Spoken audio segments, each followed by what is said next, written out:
Kwanza nieleze masikitiko yangu. Leo ilikuwa kuanzia asubuhi usikilizwe huu uamuzi ambao umesomwa mchana huu, na ulikuwa usikilizwe kwenye mahakama kimsingi kwa maslahi ya umma, ulikuwa usikilizwe kwenye mahakama ya wazi.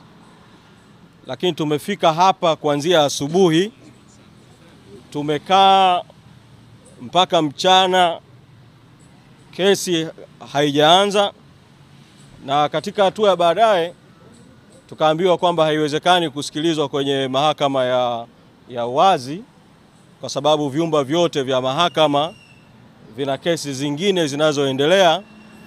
Kwa hiyo tukaenda kusikilizia kwenye chumba cha jaji, kwa maana ya chemba. Kwa ni watu wachache ndio ambao wamepata fursa ya kusikia kiundani hayo maamuzi wakati yanasomwa na maelekezo mengine yaliyofuatia kufuatia uamuzi huo.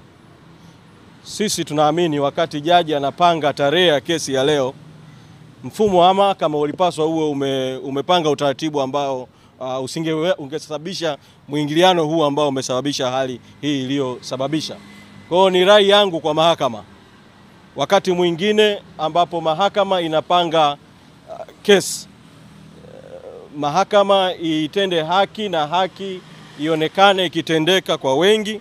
Kwa kesi hii yenye maslahi ya umma inayokihusu chama kikubwa chenye wanachama na wananchi wengi wanaokiunga mkono, kesi hii ikapangwa kusikiliza katika mahakama ya wazi. Kwa ni vyema mahakama ikatolea ufafanuzi vile vile imekuwaje kesi ambayo ilipangwa kwa tarehe mbali sana, na sisi tukalalamikia kwamba kwa nini haikupangwa tarehe mapema, lakini hapo katikati imeshindwa kuweka utaratibu ambao ungewezesha kesi hii kusikilizwa katika mahakama ya wazi. Kwa hili la kwanza nilisemea. Lakini pili, juu ya uamuzi wa jaji wa kutaka hizi nyaraka tulizotakiwa tuzileta kwenye makundi matatu. Binafsi sijaridhika na huo uamuzi, kwa maana ya kwamba zipo hoja ambazo sisi tulizisema vile vile za kwamba hakukupaswa hata kutolewa amri ya nyaraka kutolewa, kwa kuwa mleta maombi Said Isa Mohamed alileta maombi yake kwa kutoa taarifa za uongo mahakamani. Amejiita kuwa ni kiongozi mwandamizi wa chama Zanzibar, amedai kwamba nyaraka hizi aliziomba kwa njia za kawaida akanyimwa. Hoja mbalimbali ambazo mara ya mwisho nilizisema hapa.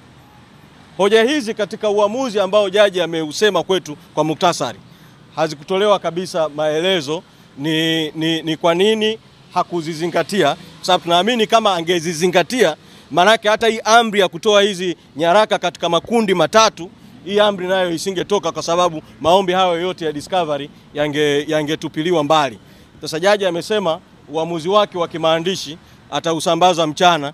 Nasubiri kwa hamu kuusoma kwa ukamilifu wake huo uamuzi, manake pale ametueleza kwa muktasari maamuzi juu ya hoja nyingine ambazo tulizisema na namna ambavyo zilipaswa kuzingatiwa na uamuzi wa jaji kuhusiana na hoja hizo. Kwa hili ni jambo la pili ambalo ni vyema nikalisemea.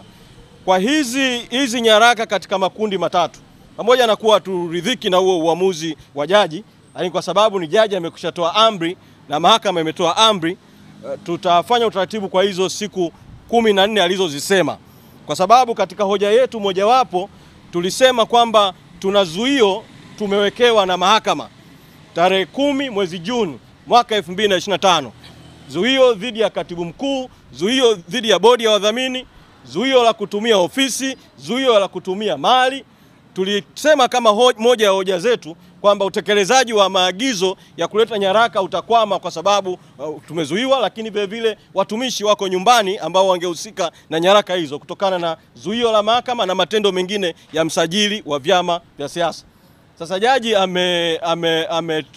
tuhakikishia katika uamuzi wake kwamba pamoja na zuio la mahakama, katibu mkuu na wale watakaohusika na kuandaa hizo nyaraka ili kuzileta mahakamani hawatazuiwa na amri ya mahakama kutekeleza ile amri ya awali, kutekeleza hii amri mpya ya kuleta nyaraka. Na amekwenda mbele zaidi kwa kusema kwamba kama tutafata kikwazo chochote popote kwa yoyote, basi turudi kwake kwa mfumo wa kimahakama kuhakikisha anatoa amri mahususi. Sasa kutokana na hiyo aliyolisema jaji, tutafanya kila linalowezekana kuhakikisha kwamba ndani ya hizo siku 14 haya makundi matatu ya nyaraka ambazo ni nyaraka zilizo wazi kwa umma, taarifa ya mwaka ya ukaguzi wa mahesabu ya chama katika miaka hiyo ya 2019 mpaka 2024, taarifa ya mwaka ya mali na rasilimali za chama za mwaka 2019 2024, ni nyaraka wazi kwa umma, ziko kwa ofisi ya CAG, ziko kwa msajili wa vyama. Tutafanya utaratibu wa kuzileta, na hizo bank statement za akaunti moja tu mahususi walizoziomba za kuanzia mwaka 2021 mpaka 2024 kwa amri hii ya jaji aliyoitoa, tutafanya utaratibu wa kuwasiliana na benki inayohusika. Tunaamini benki itazingatia amri hii ya mahakama na haraka sana itaweza kutimiza hayo ambayo yameomba. Kwa hilo tutalifanya. Lakini jambo la tatu ambalo ni vyema nikalisemea ni kwamba baada ya jaji kutoa uamuzi huo wa kutoa siku 14 tulete nyaraka, upande wa pili nao ukataka upewe muda kwamba wakizipokea hizo nyaraka baada ya siku 14 watumie muda gani kuzipitia, alafu ndio mahakama ipange kusikilizwa kwa kesi. Ni masikitiko yangu, na hili nilieleze tu, kwamba upande huu wa pili ulitaka kujaribu kutumia mahakama kuchelewesha kabisa haki, kwamba wapewe siku 21 wakipewa hizi nyaraka ili wazipitie, alafu ndio turudi tena mahakamani. Kwa kukawa na mjadala kuhusu jambo hilo, na hatimaye jaji akatoa uamuzi, na jaji ametoa uamuzi wa kuipanga kesi tarehe 30 mwezi Oktoba. Sasa jambo la 4 ambalo nataka kulisema ni kwamba hii tarehe 30 mwezi wa 10 mwaka 2025 nayo ni mbali sana. Ni takribani siku 30 kutoka leo. Ni mbali sana. Uamuzi huu wa kuichelewesha haki wa mahakama kupanga tarehe ambazo zinakwamisha haki na shughuli za kisiasa za chama baada ya ile zuio la mwanzo la mahakama la tarehe 10 mwezi Juni mwaka 2025. Huu si uamuzi wa haki. Najua umeshatolewa na jaji na mwenendo wa jaji haujadiliwi, lakini kwa hili siwezi kuacha kusema wazi kwamba sisi hatukuridhika. Binafsi sikuridhika na kupangwa kesi tarehe 30 mwezi Oktoba mwaka 2025. Uamuzi wa kuipanga tarehe hiyo mbele namna hiyo, pamoja na kuwa umefanywa na jaji, unathibitisha kile ambacho niliposimama mara ya kwanza kwenye ngazi hizi, nilipozungumza kuhusu kesi hii, nilisema na narudia kwamba Saidi Isa na wenzake wawili walitumika tu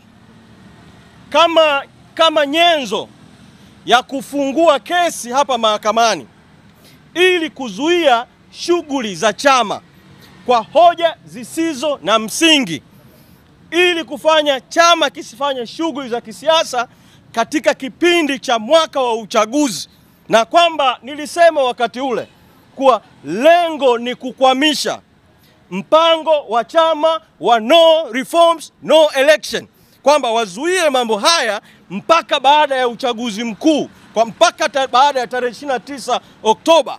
Sasa leo kesi kupangwa kwa mwezi mmoja ujao, tarehe 30 Oktoba 2025, imedhihirisha tu ile nia ovu waliokuwa nayo wakina Saidi Isa na wenzake na washirika wao.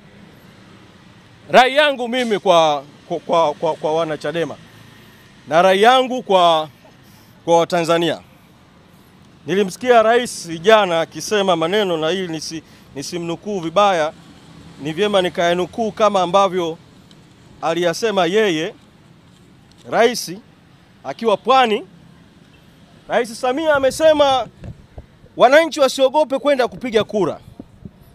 na akasema kwamba hao waliokataa uchaguzi wamekataa wenyewe, wasiwatishe, na akasema na mengine.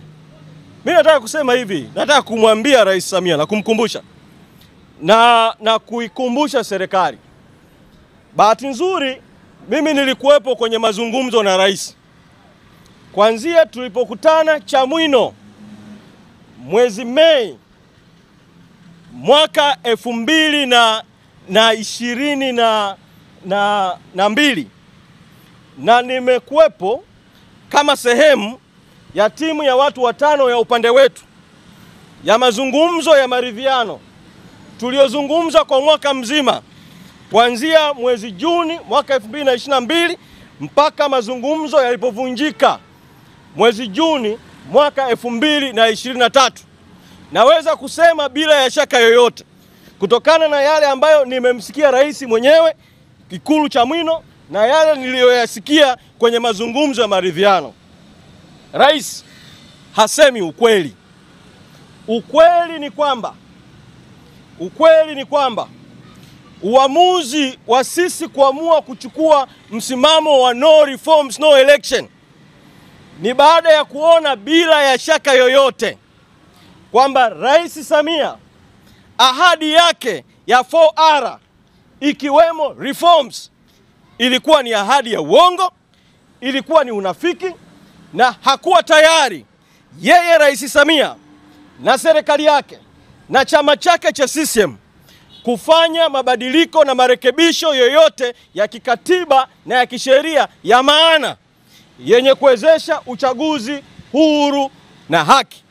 Na uamuzi wa baadaye wa tume inayojiita huru isiyokuwa huru ya kutamka kwamba Chadema hairuhusiwi kushiriki uchaguzi kwa sababu haijasaini maadili ulikuwa ni sehemu tu ya visingizio kinyume cha sheria vya kutengeneza mazingira ya kuhalalisha yale ambayo Rais Samia na serikali yake walishayapanga toka awali.